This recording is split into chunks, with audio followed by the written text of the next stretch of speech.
Good evening, everyone. As the title slide shows, why exactly are we rethinking, welfare models in India? Because, as all of you know, India is the fastest growing large economy in the world. We are the third largest economy. We are aiming to become a 5 trillion country. We have stepped past Japan. We've got this huge amount of soft power. So why exactly are we rethinking welfare models? We have an answer for this here. In fact, when I was trying to create this speech, obviously, like everyone else, I went to ChatGPT. So GPT was telling me, if it is a TEDx, if it is a TED talk, what you have to do is you have to grab the attention of the people with a striking fact, a hooking fact. So that hooking fact is here. It says that 11.8% of India's people are under multi-dimensional poverty. What exactly is multi-dimensional poverty now? Multi-dimensional poverty means that we are, they are poor in different ways. As in, it's not just economically poor, but they might be poor in terms of nutrition, all that. So that is where many people, starting from 1989, have been talking about the idea of inclusive development.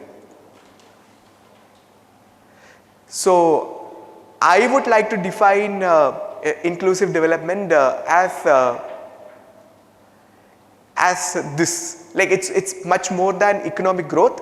It's all about developing the people in different ways. As we were talking about this multi-dimensional poverty, inclusive development is basically a problem solver for multi-dimensional poverty. It also is all about developing people in terms of their psychological, emotional needs.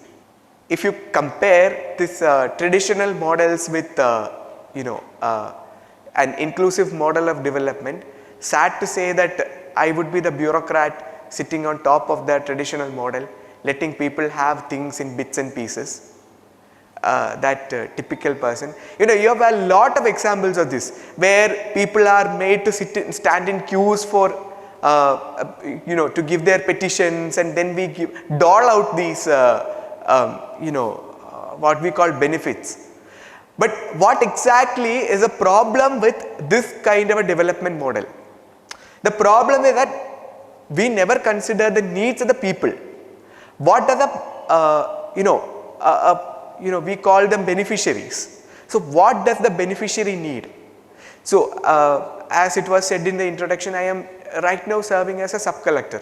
So as a sub-collector, I am also tasked with giving out hundreds and thousands of pattas, small parcels of land where people are supposed to construct their houses. So when you give out these pattas, are you thinking about where these parcels of land lie? Are the people who are getting this land, are they able to travel to work from these places? Do they have good electricity or reach of electricity or water? These questions we are never addressing, and we are just distributing these things. It's literally distributing. We are not asking them for their opinion or anything. So that is why in my opinion, in my personal opinion, in spite of 75 years of development, in spite of these many thousands of crores being spent in, our priorities have been right. Actually, we have been trying. We have lifted billions of people out of poverty, but even then, why multi-dimensional poverty happens in India is because of that, and that is where the whole idea of trust comes in. So what exactly is trust? When you say trust, you suddenly start associating it with people belonging to the same family trust each other, partners have to trust each other, all that. But then trust, according to me, is a much more holistic thing. Trust, according to me, is something that is all pervasive, and in the whole idea of trust-based approach towards development, I say trust is a concept where the government, the administration, the whoever is doling out these benefits, they have to have trust on the common people, public, that the public is aware of what they require. They are aware of their needs and their requirements, and they are very capable of not only enumerating those needs but also getting those needs done. Why many of our programs don't come to logical conclusions is that because we lack this approach towards trust. So trust-based models, speaking of trust-based models, that is where this whole idea comes from. Trust-based models are where you have a model where you are trusting all the people, you are trusting the beneficiary that they know what is good for them. And I am very proud to say that whether you people out there sitting in the audience, whether you agree or not, trust-based models have happened, they do work, and you have a live example of government trusting whoever, government trusting in the speaker who is standing before you and speaking. Because see, I am the first visually impaired officer, IAS officer in Tamil Nadu. After yeah, that's okay. Yeah. After completing my training, the government decided to put me in a field position as a sub-collector. That was a trust that was bestowed upon me, and I am very confident today because that trust was bestowed on me. I am being able to, even if I may say so myself, I am being able to justify that trust every day of the week, every week of the month. So that is where trust becomes very important. When you are dealing with marginalized sections of society, say differently abled, trans people, minorities, such groups, it's very important that the administration starts trusting these people. Because why are they in the marginalized position in the first place? Because somewhere somebody didn't trust them. That is where trust becomes very important. There are hundreds of examples, many examples happening worldwide.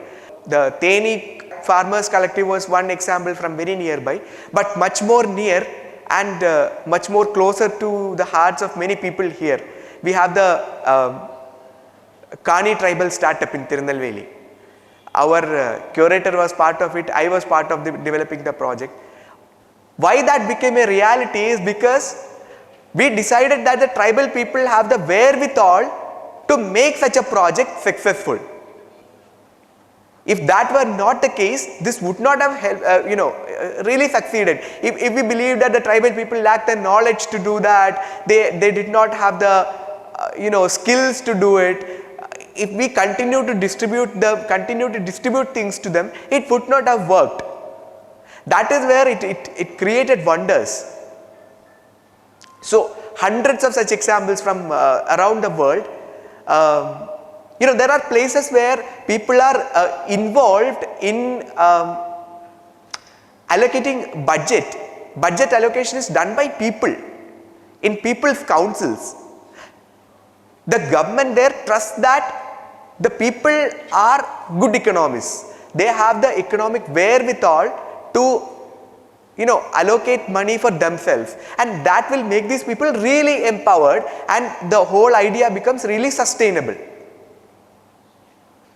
So there are of course problems related with this kind of approach. When I was in Tirunelveli again, we tried something out. We decided to adopt one village and make it into a sustainably developed village. I had very little time there, like 3-4 months before I was transferred. But then I had a lesson from that. When you are doing such projects, it takes enormous amount of time to come to fruition. Like first you have to really connect with the people, then you have to make them understand what you are doing, because they are also not familiar. Till date we have not had such models, so people are not familiar. So it takes time, but then the results are sustainable. That is my learning.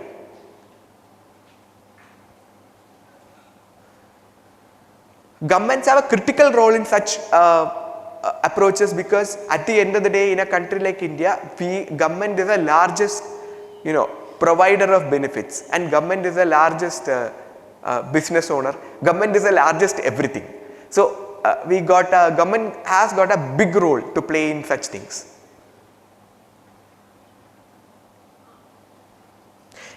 Another issue that we will face in such when dealing with such models is that immediately we are not able to measure the results. Like GDP won't be able to capture immediate results in such cases. But then the thing is that within 10 years, 12 years, 15 years, you will have a really sustainable model. One more issue that another problem that we would face in terms of such sustainable, such trust-based models is that these are not really scalable. There is an argument that these are not really scalable.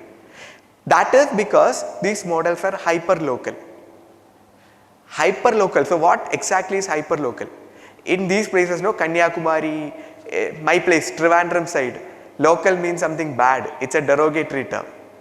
But then hyper-local means, you are focusing at a micro level on the society that you are dealing with.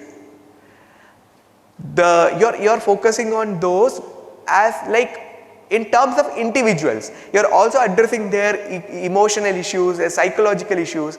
The result is that this becomes really sustainable over a period of time. And more importantly, talking about scalability, we will have certain learnings which will help us to help that can be taken to the next level, which can be applied in different other societies. These approaches needs to be the keystone of everything, every form of development that we are dealing with, because at the end of the day, these empower people. These make the people think for themselves. These make the people proactive partners in development rather than reactive beneficiaries. I keep saying to when you are sitting in this this particular post, like an IAS officer or something, you get a lot of petitions asking for benefits, things like that.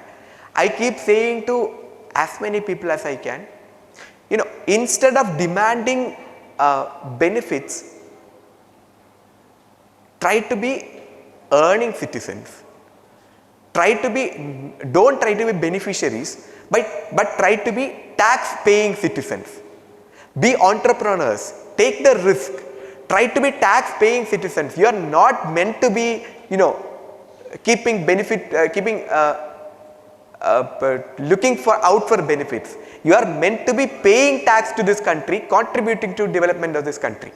So trust based approaches, if you are keen about this, if we focus on this, that is the end result. And I am very happy to say that we have been doing this as a government. We have been doing this. Our priorities are in the right directions. We have many examples, Gram Sabhas, many of that. But then a lot needs to be done, and we are moving forward in the right direction. So on that note, I would like to thank everyone for listening. I don't know how dry or boring this was, but I would like to thank all of you for patiently listening to this monologue for this amount of time. Thank you all.